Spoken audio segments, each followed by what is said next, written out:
आज हम बना रहे हैं बहुत ही टेस्टी तिल और गुड़ के लड्डू। और सर्दियों में तिल और गुड़ खाना सेहत के लिए बहुत अच्छा है। चलिए बनाते हैं तिल और गुड़ के लड्डू। यह हमने ले लिए हैं 1 कप सफ़ेद तिल और वजन में ये तिल 150 ग्राम है। आप कोई भी कटोरी या बर्तन लेके इस तिल को नाप कर भी ले सकते हो। इसी कप से आधा कप यहाँ मैंने ले ली है कच्ची मूंगफली।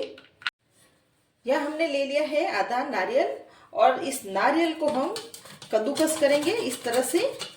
आप चाहे तो मिक्सर जार में भी इस नारियल को बारीक कर सकते हो। नारियल को भी हमने यहाँ पे बारीक कर लिया है। आप चाहे तो बारीक बारीक टुकड़े करके भी इस नारियल को आप ले सकते हो। यहाँ हमने ले लिया है गुड़ और वजन में ये गुड़ 250 ग्राम है। हमने यहाँ पे ले लिया है गुड़ और गुड़ को हम चाकू से बारीक बारीक करेंगे। आप चाहे तो किसी वजनदार चीज से भी तोड़कर इस गुड़ को बारीक कर सकते हो। गुड़ को इस तरह से बारीक करके डालेंगे तो गुड़ जल्दी से मेल्ट हो जाएगी। यहाँ हमने सारे गुड़ को बारीक कर लिया है और यहाँ हमने ले लिया है कप और इस गुड़ को हम कप में भर लेते हैं। टोटल यहाँ पर हमें यहाँ 1 कप जितना ही गुड़ लेना है। यहाँ हमने ले ली है कढ़ाई और गैस को भी हमने यहाँ पे ऑन कर लिया है और मीडियम आंच में इस मूंगफली को हम भून लेते हैं। वजन में ये मूंगफली 100 ग्राम है। मूंगफली को लगातार चलाते हुए हम भून लेते हैं, छोड़ेंगे नहीं। छोड़ेंगे तो एक तरफ से मूंगफली जल्दी से लग जाती है। मूंगफली को भूनने में ज़्यादा टाइम नहीं लगता है, बस मूंगफली 3-4 मिनट में ही जल्दी से भून जाती है। मूंगफली यहाँ पे भून गई है और मूंगफली ऐसे चटक रही है और मूंगफली का यहाँ पे छिलका भी निकल रहा है। एक मूंगफली का छिलका हम निकाल कर चेक कर लेते हैं। छिलका बड़ा ही आराम से निकल रहा है। अब इस मूंगफली को हम एक प्लेट में ले लेंगे और ठंडा होने देते हैं। मूंगफली यहाँ पर ठंडी हो गई है तो हाथों से रगड़कर मूंगफली का सारा छिलका निकाल लेते हैं और छिलका बहुत ही ऐसे आराम से निकल भी जाता है।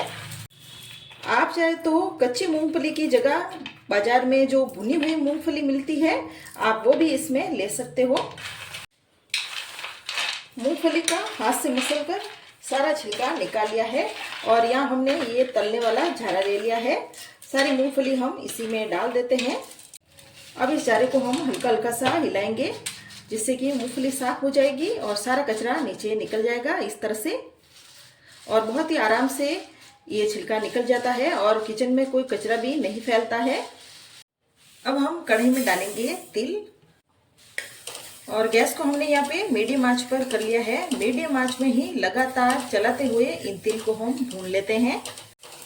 सर्दियों में ये हमारी ऊर्जा और गर्मी को बनाए रखता है तो ये तिल के लड्डू हमें जरूर खाने चाहिए। तिल यहाँ पर अब हल्के हल्के से भुनने लग गए हैं और तिल में से चटकने की आवाज़ भी आ रही है। अभी तिल नहीं भुने हैं, थोड़े से तिल को और भूनेंगे।